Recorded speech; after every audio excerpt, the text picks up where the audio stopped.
राधे राधे दोस्तों, कैसे हो आप सभी। आशा करती हूँ कि आप सभी अच्छे होंगे।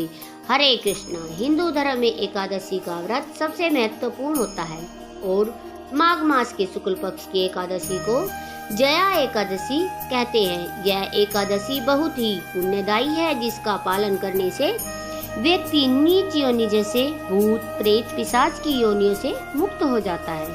भगवान श्री कृष्ण जी ने इस विषय में एक कथा भी धर्मराज युधिष्ठिर महाराज को सुनाई थी, जिसकी श्रवण अब आप सब भी कीजिए। धर्मराज युधिष्ठिर ने भगवान श्री कृष्ण जी का स्वागत सत्कार और अभिवादन करने के बाद पूछा, हे भगवान, आपने माघ मास के कृष्ण पक्ष की षटतिला एकादशी का अत्यंत सुंदर वर्णन किया है। आप स्वदेश, अजंड, उदित और जरायुज चारों प्रकार के जीवों को उत्पन्न पालन नाश करने वाले हैं। अब आप कृपा करके माघ शुक्ल एकादशी का भी वर्णन कीजिए। इसका क्या नाम है, इसके व्रत की क्या विधि है और इसमें कौन से देवता की पूजा की जाती है।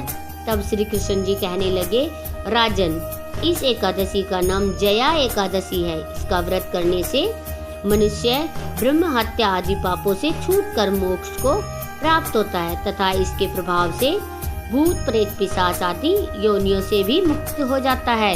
इस व्रत को विधि पूर्वक करना चाहिए। अब मैं तुमसे पद्म पुराण में वर्णित इसकी महिमा और कथा सुनाता हूँ। ध्यान पूर्वक श्रवण करो।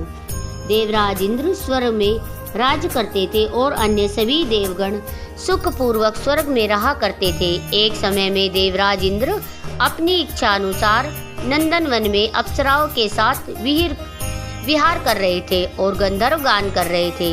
उन गंधर्वों में प्रसिद्ध पुष्पदंत तथा उसकी कन्या पुष्पावती और चित्रसेन तथा उसकी पत्नी मालिनी भी उपस्थित थे। साथ ही मालिनी का पुत्र पुष्पवान और उसका पुत्र माल्यवान भी उपस्थित थे। पुष्पवती गंधर्व कन्या माल्यवान को देखकर उस पर मोहित हो गई और माल्यवान पर काम बाण चलाने लगी। उसने अपने रूप, लावण्य और हाव भाव से माल्यवान को अपने वश में कर लिया। हे राजन, वह पुष्पवती अत्यंत सुंदर थी। अब वे इंद्र को प्रसन्न करने के लिए गान करने लगे, परंतु परस्पर मोहित हो जाने के कारण उनका चित्त भंग हो गया था। उनके ठीक प्रकार से न गाने और स्वर ताल ठीक न होने से इंद्रदेव उनसे प्रेम को समझ गए और उन्होंने इसमें अपना अपमान समझकर उनको श्राप दे डाला। देवराज इंद्र ने कहा, हे मूर्खों, तुमने मेरी आज्ञा का उल्लंघन किया है, इसलिए तुम्हें धिक्कार है। अब तुम दोनों स्त्री पुरुष के रूप में मृत्यु लोक में जाकर पिशाच रूप धारण करो और अपने कर्म का फल भोगो।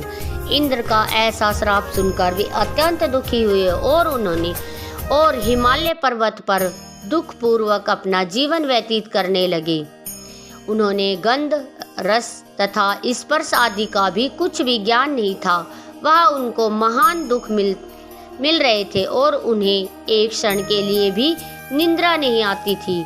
उस जगह अत्यंत शीत था, जिससे उसके रोंगटे खड़े रहते और मारे शीत के दांत बजते रहते। एक दिन पिशाच ने अपनी पत्नी से कहा कि पिछले जन्म में हमने ऐसे कौन से पाप किए थे जिससे हमको यह दुखदायी पिशाच योनि प्राप्त हुई।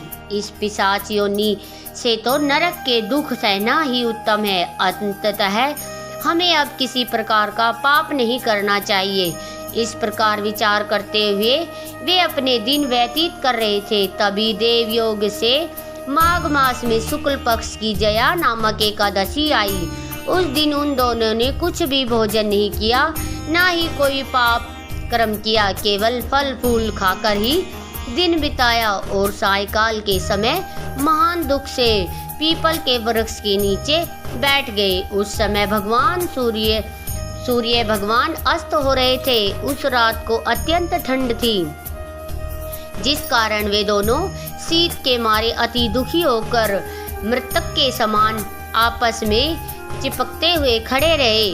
उस रात्रि को उनको निंद्रा भी नहीं आई। श्री कृष्ण जी कहते हैं कि हे राजन, जया एकादशी के उपवास और रात्रि जागरण के प्रभाव से दूसरे दिन प्रातः ही होते ही उनकी पिशाच योनि छूट गई। अत्यंत सुंदर गंधर्व और अप्सरा की देह धारण कर सुंदर वस्त्र आभूषणों से अलंकृत होकर उन दोनों ने स्वर्गलोक को प्रस्थान किया। उस समय आकाश में देवता उनकी स्तुति करते हुए पुष्प वर्षा करने लगे। फिर स्वर्गलोक में जाकर इन दोनों ने देवराज इंद्र को प्रणाम किया। इंद्र इनको अपने पहले ही रूप में देखकर अत्यंत आश्चर्यचकित हुए और पूछने लगे कि तुमने अपनी पिशाच योनि से किस तरह मुक्ति पाई, सो सब बताओ। मालवान ने कहा, हे देवराज भगवान इंद्र, देवराज भगवान विष्णु की कृपा और पावन जया एकादशी के व्रत के प्रभाव से ही हमारी पिशाच देह छूटी है। अतः इंद्र बोले, हे माल्यवान, भगवान की कृपा और एकादशी का व्रत करने से न केवल तुम्हारी पिशाच योनि छूट गई, वरन हम लोगों के भी तुम वंदनीय हो गए हो, क्योंकि श्री विष्णु जी भगवान और शिव जी के भक्त लोगों के लिए वे वंदनीय हैं। अंततः आप धन्य हैं। अब आप पुष्पवती के साथ जाकर विहार करो। इस प्रकार भगवान श्री कृष्ण जी कहने लगे। राजा युधिष्ठिर, इस जया एकादशी के व्रत से बुरी योनि से भी मुक्ति मिल जाती है। जिस मनुष्य ने इस एकादशी का व्रत किया है उसने मानो यज्ञ जप दान आदि कर लिया। जो मनुष्य जया एकादशी का व्रत करते हैं वे अवश्य ही 1000 वर्ष तक स्वर्ग में वास करते हैं। यह भी जया एकादशी व्रत की कथा। सभी प्रेम से बोलिए जया एकादशी माँ की जय हो। प्रिय श्रोताओं, अब हम सभी भगवान श्री कृष्ण भगवान की कृपा और उनके चमत्कारों को जानने के लिए एक और कथा का श्रवण करते हैं। और यह कथा है वृंदावन के एक संत महाराज जी की, जो कि भगवान श्री कृष्ण जी की आराधना किया करते थे। यह संसार मिथ्या है और जो भी सांसारिक चीजों में पड़ता है उसे अपार दुख सहना ही पड़ता है। इसलिए उन्होंने इस संसार को भूलने की एक युक्ति की। अपने मन को निरंतर हर क्षण श्री कृष्ण जी की भक्ति में रमाए रखा। हर समय वे श्री कृष्ण जी का स्मरण करते रहते। उसके लिए महात्मा ने भगवान के साथ एक ऐसा संबंध जोड़ा जिससे कि उनके मन से श्री कृष्ण जी भगवान श्री कृष्ण जी का ध्यान कभी निकल ही ना सके।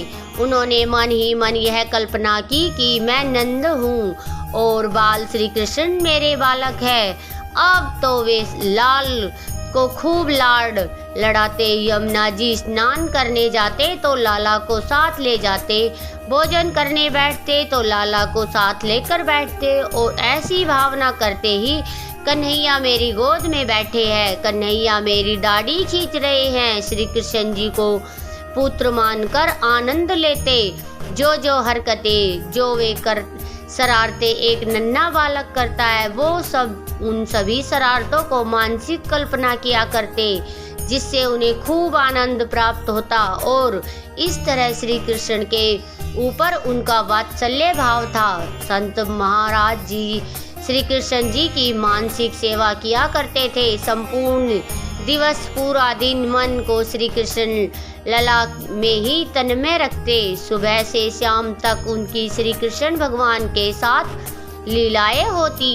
जैसे कि घर में एक नन्हा शिशु होता है तो पूरा दिनचर्या उस शिशु के नाम में ही हो जाती है। सुबह से लेकर रात तक शिशु के कपड़े बदलने से लेकर खाना खिलाना, दुलार करना, सुलाना, ये सारे काम जिस तरह से एक शिशु के साथ किए जाते हैं उसी तरह की भावना मन में करते हुए महात्मा जी श्री कृष्ण जी के साथ किया करते थे।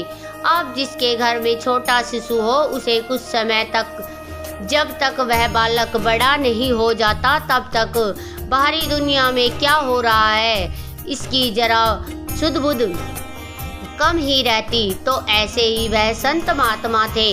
हर समय वे कृष्ण जी के साथ ही उन्हें अपना बालक मानकर उनकी मानसिक सेवा में ही तन्मय रहते थे। आसपास क्या हो रहा है, संसार में क्या चल रहा है, इसका चिंतन करने का उनको कोई अवसर ही ना मिले, इसलिए वे हमेशा बाल कृष्ण रूप का मानसिक स्मरण किया करते थे। अगर डायरेक्ट मन को भक्ति में लगाया जाए तो हो सकता है कि मन में वह भक्ति जागना थोड़ा मुश्किल हो जाए, लेकिन अगर किसी खास लीला के साथ अपने मन को भक्ति से जोड़ा जाए तो वह भक्ति बड़ी सहज ही प्राप्त हो जाती है और भगवान की कृपा भी सहज ही प्राप्त हो जाती है। इसलिए भगवान के साथ एक ऐसा संबंध स्थापित करना चाहिए। अब चाहे वह पिता पुत्र का हो, माता पितृ का हो, सखा भाव हो, प्रेमी का भाव हो या कैसा भी भाव हो, जब तक भगवान के साथ एक संबंध नहीं बनेगा तब तक उनके साथ जो आपका संबंध है वह प्रगाढ़ नहीं होगा। कुछ ना कुछ लीलाएं भगवान जब भी संबंध स्थापित करते हैं तो दिखाते ही रहते हैं। आप श्री कृष्ण जी के साथ पुत्र का संबंध जोड़कर महात्मा जी संसार को भूल गए और वे बाल कृष्ण के साथ ही तन्मय हो गए। श्री कृष्ण को पुत्र मानकर खूब लाड लड़ाने लगे और महात्मा जी ऐसी भावना मन में किया करते कि आज तो देखो कन्हैया मुझसे केला मांग रहा है, कह रहे हैं कि बाबा मुझे केला दे दो, और जैसे छोटे बालक हट करते हैं उसी तरह से कन्हैया उनके साथ हट कर रहे हैं। अब संत महाराज जी के पास उस समय केला तो थे नहीं, तो मानसिक भाव से वे बाजार जा रहे हैं। बाजार में बढ़िया पीले पके हुए केले खरीद रहे हैं। उन्होंने मन से मानसिक भाव से श्री कृष्ण जी को अर्पण कर रहे हैं। अपने हाथ से केला छील छील कर उन्हें खिला रहे हैं। उन्हें नन्हे कान्हा मुंह में 2 दांत लिए हुए अपने छोटे छोटे उन दांतों से कुतर कुतर कर केला खा रहे हैं और यह सब देखकर संत महात्मा बड़े प्रसन्न रहते। उनके मन ही मन में यह सारी लीलाएं चल रही है और वे सारा दृश्य अपने मन की आंखों से ही देख रहे हैं। इस तरह संत महाराज जी का पूरा दिन कान्हा जी के साथ ही बीत जाता। मानसिक सेवा वे करते थे और मन में से जो भी भगवान उनसे मांगा करते वे मानसिक भाव करके वह सारी वस्तुएं उन्हें अर्पण करते।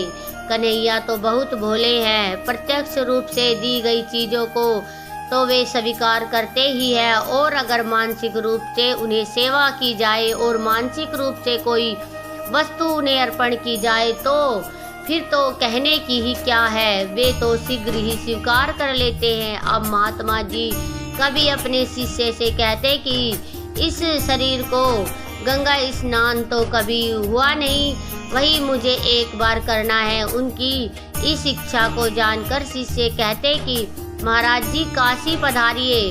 तब महाराज जी ने मन में अपने छोटे से कन्हैया का ध्यान आ जाता है।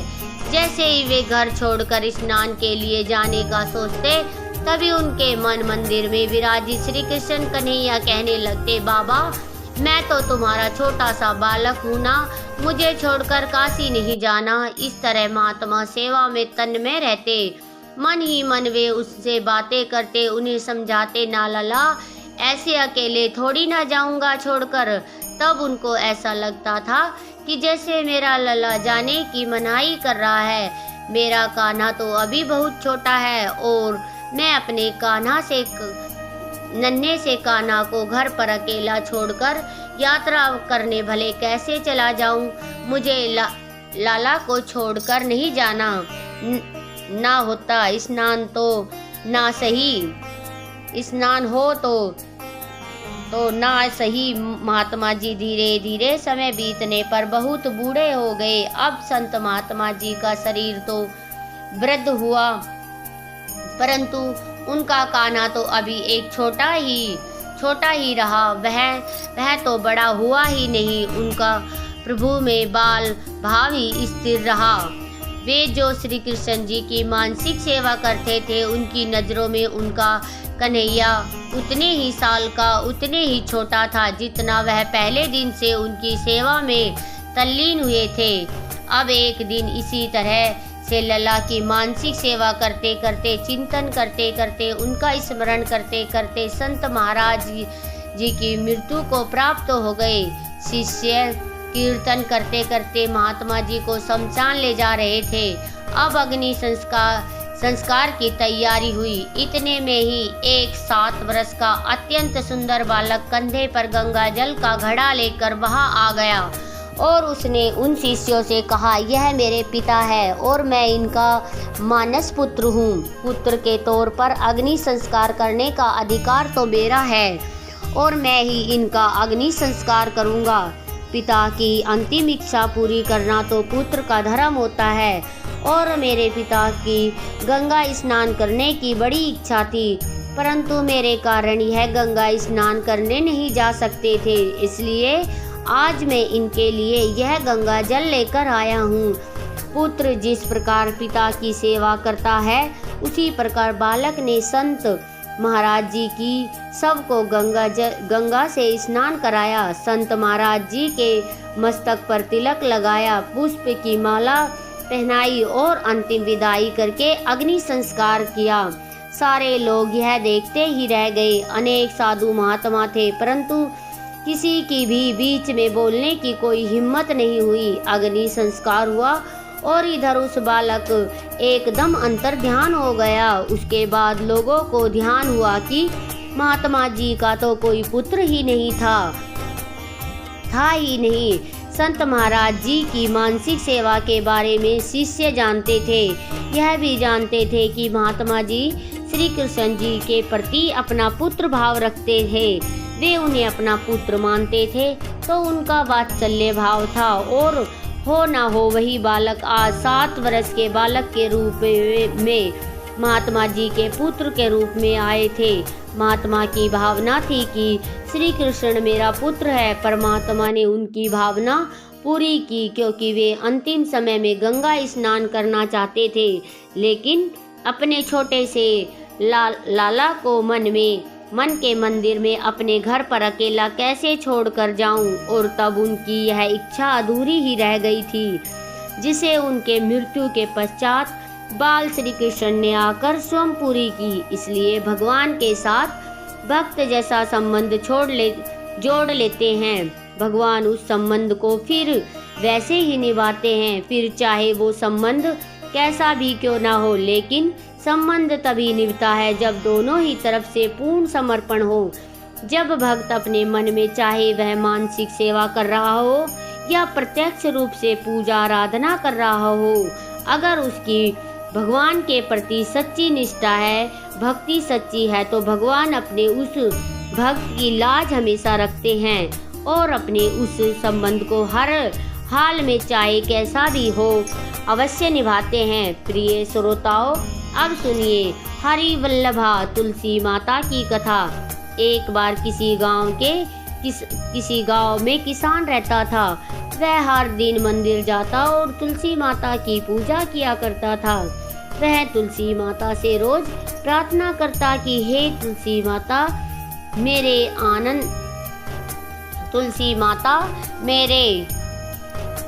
आनंद करना। तुलसी माता ने एक दिन सोचा कि यह किसान बहुत सीधा साधा है, एक तो गरीब है, फिर भी हर दिन समय निकाल कर मेरी पूजा करता है। मैं इसके लिए कुछ ना कुछ करना चाहती हूँ। यह सोचकर तुलसी माता ने एक छोटी कन्या का रूप धरा और किसान के रास्ते पर जाकर बैठ गई और फिर उस किसान से कहने लगी कि मैं भी तुम्हारे घर चलना चाहती हूँ, मेरा कोई नहीं है। किसान ने सोचा, घर पर तो मेरी 6 बेटियां पहले ही है, अब 7 बेटियों का मैं पेट कैसे भरूंगा, कैसे उनका पालन पोषण करूंगा, कैसे उनका विवाह करूंगा। मेरे पास तो कुछ भी ऐसा नहीं है। यह सोचकर वह किसान बहुत परेशान हो गया। मारे दुख के उसको आजकल कुछ भी अच्छा नहीं लग रहा था, यहाँ तक कि उसको खाना खाने का भी मन नहीं कर रहा था। उसे इस तरह परेशान देखकर उसकी पत्नी बोली क्या बात है, आजकल बहुत दुखी रहने लगे हो। तब किसान बोला, क्या बताऊँ, मैं मंदिर जाता हूँ, वहाँ पर एक छोटी सी कन्या बैठी हुई है और वह हर रोज कहती है कि मैं भी तुम्हारे घर चलूँगी। अब तुम ही बताओ भला, घर पर तो हमारी 6 बेटियाँ पहले से ही है, अब 7वीं को लाकर मैं कैसे उसका पेट भरूंगा, कैसे गुजारा होगा। किसान की पत्नी बोली, अरे इसमें परेशान होने की इतनी क्या बात है, अगर वह आ ही रही है तो आने दो, जैसे हमारी 6 बेटियां रहती है वैसे वह भी रह लेगी। तब किसान बोला, अरे हम उसका विवाह कैसे करवाएंगे, कैसे इतने बड़े परिवार का गुजारा होगा। किसान की पत्नी ने उसे समझाते हुए कहा, अरे यह तो कोई बात भी नहीं है, कोई मुश्किल ही नहीं है, जैसे हम अपनी 6 लड़कियों की शादी करवाएंगे वैसे ही 7वीं की भी करवा देंगे, अपनी 7 लड़कियों का विवाह साथ साथ करवा देंगे। अब किसान को अपनी पत्नी की बात सही लगी, उसका मन थोड़ा हल्का हुआ। अगले दिन जब वह मंदिर गया तो वह कन्या उसे फिर से मंदिर की सीढ़ियों पर बैठी दिखाई दी और फिर से उसने अपनी बात दोहराई कि मैं आपके घर चलूं क्या। अब की बार किसान ने ना तो उसे मना किया, ना ही कोई बहाना बनाया, बल्कि उसका हाथ पकड़कर कहा, हाँ चल बेटी घर चलो। ऐसा कहकर वह किसान उस बेटी छोटी सी कन्या का हाथ पकड़कर अपने घर पर लिवा कर ले आया।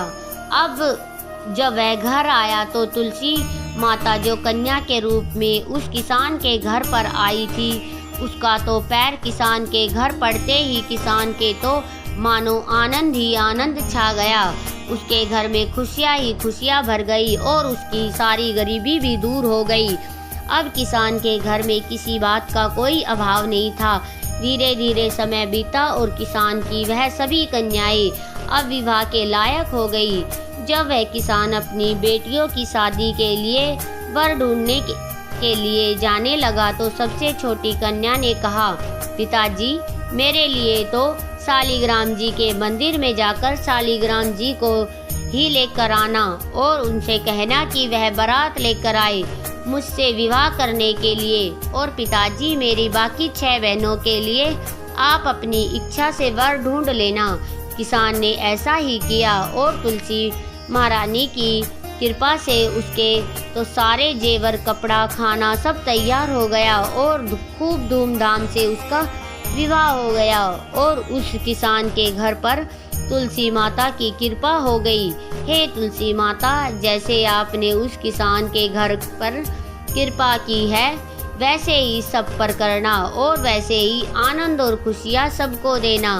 कथा को कहने, सुनने और हुकारा भरते सभी भक्तों के घर पर अपनी कृपा दृष्टि बनाए रखना, सभी के दुख दूर करना। तो दोस्तों, आज की वीडियो यही समाप्त होती है। वीडियो कैसी लगी कमेंट बॉक्स में ज़रूर बताएं और मिलते हैं नई वीडियो के साथ। तब तक के लिए राधे राधे।